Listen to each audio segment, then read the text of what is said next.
Empathic starseed. Yeah, you're learning how to separate your emotions from others too. Right. When you're empathic, one thing people forget, um, empathy was born from a trauma response. Okay, it was built out of trauma. Yes, it is a gift, especially when you learn how to use it, how to let things flow through. It's an extreme gift, but people need to understand it was born out of trauma. So learning sometimes how to separate yours from somebody else's is a lot of times what ends up being the self sabotage. You have to learn to understand what is yours and what is not yours to carry. So empathic starseeds are here to shift the world through their physical presence alone. They don't need to do anything beyond being here. Thanks to the energetic change their physical presence causes. Due to their highly sensitive nature, empathic starseeds can struggle with being on Earth and in a physical body. Many are prone to addiction and depression or tend to mistake other people's feelings and moods for their own. Natural introverts, they tend to prefer spending time alone or in small groups. Crowds can be overwhelming for them.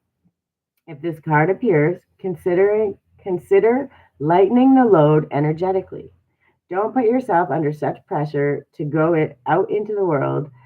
Be gentle with yourself. Allow extra time and care to recover energetically. If you're feeling pressured to keep up a certain pace, instead, put on the brakes and treat yourself like a precious baby. Do whatever you can to take the pressures of the world off your plate. Switch off to switch back on. In today's world, it's normal to feel that we should be doing more, but perhaps being present in our life is enough. This could be a phase you're going through or simply how you're being called to live your life. If your work involves giving to others, right now you're being called to keep something for yourself. You don't need to transmute it all. It's okay to look after your own growth and healing before feeling you should offer it to the world. Indeed, it's necessary if you want to continue to do so sustainably. One person, 11 likes, and 122 on the clock. 122.22. This is so important. How can you take better care of yourself energetically? And many times that self sabotage, that fear, that anxiety, all those things that happen, you could have been feeling so good 2 minutes before, and then you step on a bus, and all of a sudden your anxiety's through the roof. You feel like you're not sure what to do. You don't know where this fear is coming from, and it's not even yours. You end up going to self sabotage or freaking out, and it wasn't even yours. That's why it's so important to get to know yourself, to understand yourself, what triggers you, how you're feeling that day, these check-ins, the adjustments, right? How am I feeling today? What is my capacity? How can I adjust for how I'm feeling? And if I'm feeling really good and all of a sudden something goes way out of whack quickly, almost always going to not be your energy. Like 99.9999% not going to be your energy. So learning how to let that flow through, allow it to let it breathe, right? Feel it, not mind, not carrying it. Let it flow through.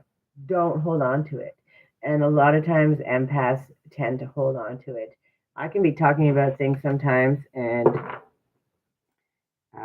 it's really weird, and it sounds weird, but it's true. I could be talking about whatever, just telling some story, and I can feel really choked up out of nowhere.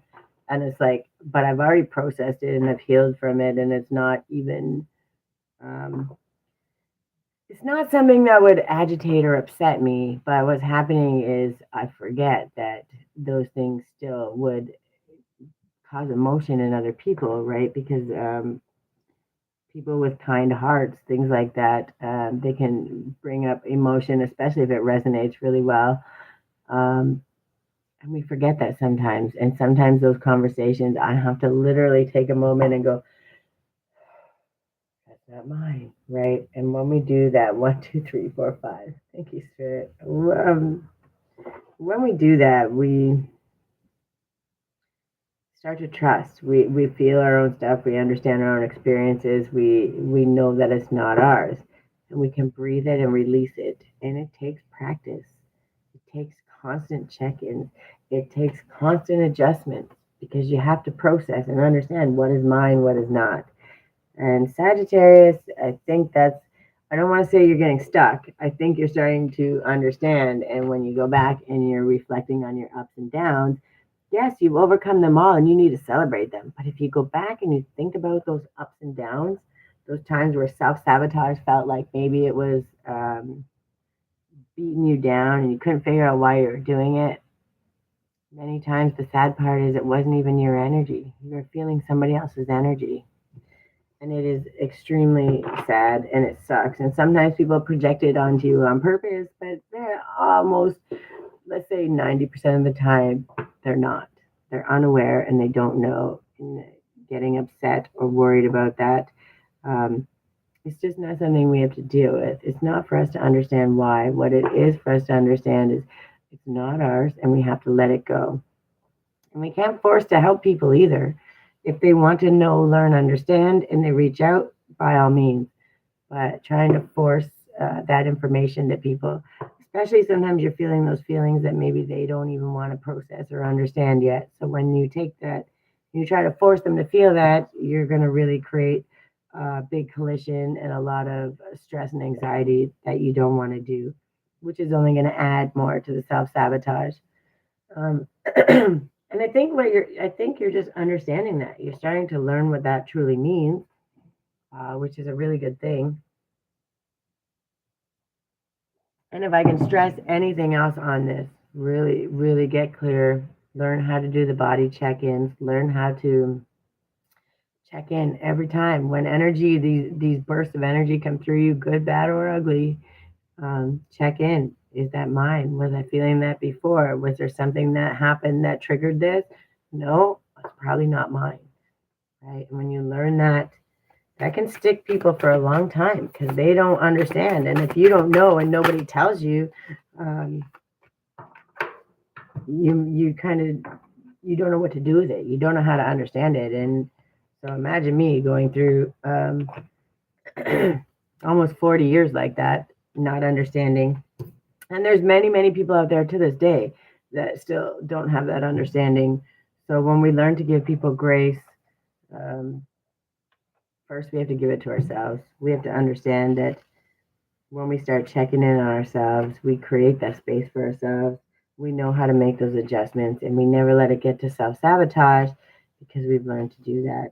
And I just think that that's where this reflection is coming in. Like you're learning to do that. You've taken the time and you know how to affirm, I will not self sabotage today. I'm free from it and it's not going to happen.